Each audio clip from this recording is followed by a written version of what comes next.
నమస్తే. This is Shaurya. Welcome to our channel. మరి వాళ్ళిద్దరూ ఒకరినొకరు ఎంతగానో ఇష్టపడ్డారు. పెద్దలు ఒప్పుకోకపోవడంతో ఇద్దరు వేర్వేరు వివాహాలు చేసుకున్నారు. ఇద్దరికీ సంతానం కూడా కలిగింది. మరి సంతానాన్ని విడిచిపెట్టి వారిద్దరూ పాత ప్రేమని మర్చిపోలేక మరి వాళ్ళిద్దరూ కూడా వేరే ప్రాంతానికి వెళ్ళిపోయారు కుటుంబాల్ని వదిలేసి. ఇది కర్నూలు జిల్లాలో ఎమ్మిగనూరు, గువ్వలదొడ్డికి సంబంధించిన సంఘటన. మరి వీరిద్దరూ కూడా వెళ్ళిన తరువాత సఖ్యంగానే ఉన్నారా? వెళ్ళిన తర్వాత వీరిద్దరూ మళ్ళా వివాహం చేసుకున్నారా? పిల్లల్ని కన్నారా? అసలు ఏం జరిగింది అనేదైతే ఒక ట్విస్ట్‌గా ఉంది. మరి వీరిద్దరూ కూడా ప్రేమించుకుని వారి పాత ప్రేమని మరిచిపోలేక వారికి సంబంధించిన శశికళ అనే యువతి తన భర్తను విడిచిపెట్టింది. అలాగే ధనుంజయ్ తన భార్యని కూడా విడిచిపెట్టేసి ఇద్దరు వేరే ప్రాంతానికి వెళ్ళిపోయారు. పసిపిల్లల్ని విడిచిపెట్టి వారు కన్న పిల్లలు ఎవరైతే ఉంటారో వాళ్ళని అనాథలుగా చేసి వేరే ప్రాంతానికి వెళ్ళిపోయి వారిద్దరూ కూడా సహజీవనం చేసేందుకు సిద్ధపడ్డారు. మరి వీళ్ళిద్దరూ నిజంగానే సహజీవనం చేసి సంతోషంగా ఉన్నారా అంటే అది కూడా లేదు. చివరికి వాళ్ళిద్దరూ కూడా బిగత జీవులుగా కనిపించారు. మరి అసలు ఏం జరిగింది? ఈ కథ వెనక ఒకరినొకరు ఏదైనా చేసుకున్నారా? ఎలాంటి అనుమానాస్పద విషయాలు జరిగాయి? వాళ్ళిద్దరి మధ్య ఎలాంటి సంఘటనలు జరిగాయి? ఎలాంటి భేదాభిప్రాయాలొచ్చాయి వాళ్ళిద్దరి మధ్య అనే అంశానికి మనం ఒకసారి చూసుకుంటే శశికళ ధనుంజయ్‌తో బయటికి వెళ్ళిపోయిన తర్వాత తన హాస్టల్‌లో ఉంటూ తన జీవితాన్ని కొనసాగిస్తూ ఉంది. మరి ధనుంజయ్ కూడా ధనుంజయ్ భార్య తనని విడిచిపెట్టి విషయం తెలిసిన తర్వాత తన పుట్టింటికి వెళ్ళిపోయింది.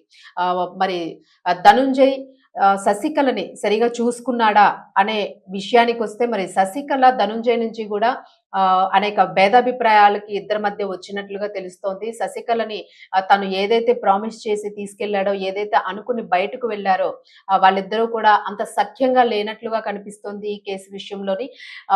శశికళ హాస్టల్‌లో ఉంటూ తన జీవితం కొనసాగిస్తూ ఉంది. మరి ధనుంజయ్ కూడా వేరే చోట తన వృత్తిని కొనసాగిస్తూ ఉన్నాడు. మరి ఇద్దరు పెళ్లి చేసుకోవాల్సిన అంశము ఇద్దరు కూడా విడిగా వెళ్ళిపోయారనంటే ఖచ్చితంగా ఇద్దరు పెళ్ళైనా చేసుకోవాలి.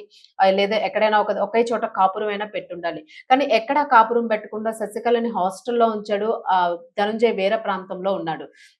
మరి శశికళ ప్రతిరోజు కూడా తనని పెళ్లి చేసుకోవాలంటూ ఎందుకంటే తను తన భర్తని, పిల్లల్ని అందరిని విడిచిపెట్టొచ్చింది. అలాగే ధనుంజయ్ గూడా తన కుటుంబానికి దూరమై వచ్చాడు. మరి ఇద్దరు ఒక్కటయ్యేందుకే ఒక్కటిగా ఉండాలని ఎందుకైతే వచ్చారో మరి వాళ్ళిద్దరి మధ్య భేదాభిప్రాయాలు ఎందుకు వచ్చాయి అనేదైతే మృతులుగా మారిన వాళ్ళిద్దరి మనసుకి తెలియాలి. అలాగే ఆ భగవంతుడికి తెలియాలి అని రోదిస్తూ ఉన్నారు బంధువులు. మరి శశికళ అసలు ఇద్దరు ఒకేసారి ఒకరి తర్వాత ఒకరు మరణించడానికి ఏంటి కారణం? శశికళ తనని పెళ్లి చేసుకోవాలంటూ మనిద్దరం బయటకొచ్చింది పెళ్లి చేసుకోవడానికి, ఇలా విడివిడిగా ఉండడానికి కాదు. ఇద్దరం ఒక్కటిగా కలిసి బ్రతకడానికి, మన పాత ప్రేమ ఏదైతే ఉందో అది సజీవంగా ఉండడానికే మనిద్దరం బయటకొచ్చాము. మరి మనిద్దరం కలిసి బ్రతకాలి అని తను పలుమార్లు అనేక సార్లు ఫోన్‌లోని ధనుంజయ్‌తో వాదించడం జరిగింది. వాదిస్తున్న నేపథ్యంలోనే ధనుంజయ్ ఎటువంటి నిర్ణయము తీసుకోకపోవడంతో తీవ్ర మనస్తాపానికి గురైంది శశికళ. మరి తీవ్ర మనస్తాపానికి గురైన శశికళ వెంటనే తను ఎలాంటి ఆత్మహత్య యత్నానికి పాల్పడకుండా ముందుగా ధనుంజయని హెచ్చరించేందుకు కాస్త భయపెట్టాలనుకుంది. భయపెట్టి తన దారిలోకి తెచ్చుకోవాలనే ప్రయత్నం చేసినట్లుగా అనిపిస్తూ ఉంది. ఈ ప్రయత్నంలోనే తను హాస్టల్‌లో ఉన్న తన రూమ్‌లోని ఆహ్, ఆహ్, మెడకి ఉరితాడు వేసుకొని మెడకి తాడు బిగించుకొని ఒక సెల్ఫీ ఫోటోని తీసుకొని ధనుంజయ్‌కి పంపించడం జరిగింది. ఆ ఫోటో చూసిన తను పెళ్లి చేసుకోవడం లేదు. పెళ్లి చేసుకోకపోతే నేను ఈ క్షణమే మరణిస్తాను అన్నట్లుగా తను బెదిరింపు పెట్టాలనుకుంది. సో, ఈ బెదిరింపు చేయాలనుకున్నదే వాస్తవం అయ్యింది. ఈ ఏదైతే తను బెదిరించాలనుకుందో ఈ ఫోటోని చూసి ధనుంజయ్ తీవ్ర మనస్తాపానికి గురయ్యాడు. నిజంగానే మరణించిందా? మరణించబోతోందా? అంటే తాడు బిగించుకుంది కాబట్టి తను మరణించే ఉంటుందేమో అని ఒక సందిగ్ధంలో పడ్డ ధనుంజయ్ తట్టుకోలేక తీవ్ర మనస్తాపానికి గురై ధనుంజయ్ కూడా పురుగుల మందు తాగి ఆత్మహత్య చేసుకున్నాడు.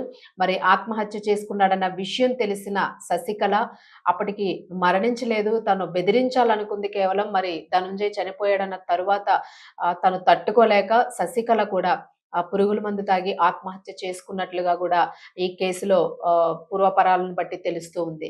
మరి ఇటువంటి వివాహేతర సంబంధాలు 2 కుటుంబాల్ని కలిచివేసిన సంఘటన ఇది. మనం ఎన్నో కోకొల్లలుగా చూస్తూ ఉన్నాము.